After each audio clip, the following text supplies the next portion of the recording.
Hello guys, নিরামিষের দিনে কী খাবেন খুঁজে পাচ্ছেন না? রয়েছে ছোলা আলুর ভুজিয়া। তার জন্য কিছু পরিমাণে ছোলা নিয়েছি এবং আলু নিয়েছি এবং দুটিকে ভালোভাবে ধুয়ে নেব।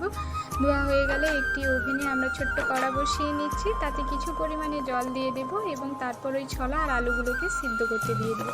সেদ্ধর সময় একটু লবণ মিশিয়ে দেব এবং তারপর গ্যাসের ফ্লেমটা হাই করে দেবো যাতে তাড়াতাড়ি সিদ্ধ হয়। এবং কালারফুলের জন্য আমি এখানে একটু পরিমাণে হলুদ দিয়ে দিচ্ছি। তারপর সেদ্ধ হয়ে গেছে, দেখুন আমরা ঢাকাতে ছেঁকে নেব যাতে ভালোভাবে জলটা ঝরে ভাজার সময় কড়াইতে না লেগে যায়।